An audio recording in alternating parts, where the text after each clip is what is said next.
Mendengarkan firman, menciptakan iman. Shalom, selamat datang di channel Firman Tuhan, sebuah channel yang akan membagikan renungan pasal demi pasal seluruh Alkitab, mulai dari Kejadian pasal 1 hingga Wahyu pasal 22.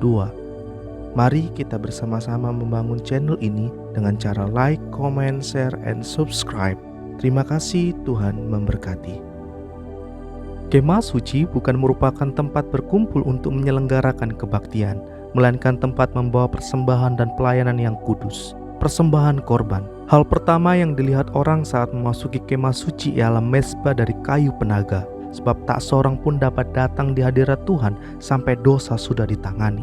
Pemisah pelataran, tenda itu dikelilingi oleh layar dari lenan halus, karena hanya para imam dan orang Lewi yang dapat masuk ke dalam pelataran-pelataran kudus. Orang biasa tidak boleh memasuki pelataran-pelataran itu, dan para imam tidak boleh memasuki tempat maha kudus. Tuhan menginginkan semua umatnya menjadi imam, tapi hal itu tidak akan terjadi sampai pekerjaan Kristus selesai di atas kayu salib. Kini kita memiliki akses terbuka ke hadirat Tuhan melalui Yesus Kristus. Pembawa terang, ada kandil yang ditempatkan di tempat kudus dan memberi penerangan bagi para imam ketika mereka melayani. Kandil itu tidak menyinari kemah. Kemuliaan Tuhan yang melakukan hal itu. Umat Tuhan dan jemaatnya adalah terang di dalam dunia yang gelap. Pastikanlah bahwa Anda menjaga lampu Anda tetap bersih dan terang agar Anda tetap bersinar. Tugas keimaman adalah hak istimewa sekaligus tanggung jawab.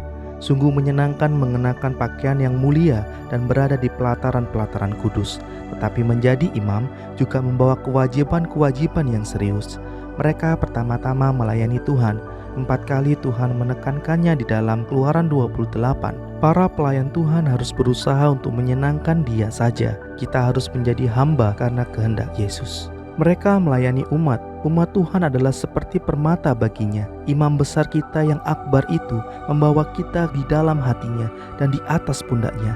Dia mewakili kita di depan tahta Allah sehingga kita diterima di dalam Dia yang dikasihinya. Mereka melayani bersama-sama. Tuhan menyediakan kebutuhan mereka ketika mereka melayani umat. Tak ada persaingan atau kebingungan di dalam kemah suci, sebab mereka melayani Tuhan yang sama dan menaati firman yang sama. Tuhan telah mempersiapkan pelayanan bagi kita masing-masing, dan Dia akan memperlengkapi kita untuk melakukannya. Kita mempersembahkan, Tuhan yang menguduskan. Kita berserah, tetapi Dia yang menyucikan dan memisahkan kita untuk dipakai olehnya saja.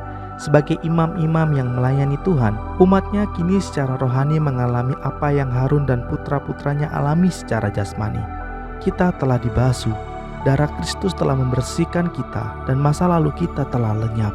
Hati yang berdosa telah dimurnikan, bukan oleh upacara-upacara agama, melainkan oleh iman di dalam Yesus Kristus. Kita telah dikenakan pakaian, kita berdiri dalam kebenaran Kristus, dan mengenakan pakaian kasih karunia Tuhan.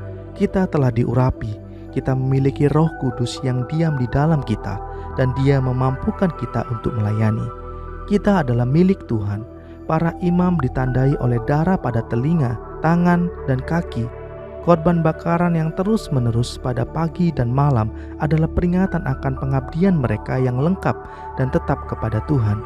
Jangan lupa untuk setiap hari membawa diri kita menghadap Tuhan. Ingatlah untuk berdoa. Mezbah emas yang berada di depan tabir melambangkan pelayanan doa.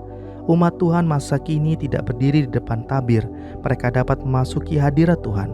Kita perlu api Roh Kudus, atau doa-doa kita akan dipanjatkan tanpa perasaan. Doa itu khusus dan kita tidak boleh memperlakukannya seperti sesuatu yang biasa-biasa saja. Ingatlah bahwa Anda sudah ditebus.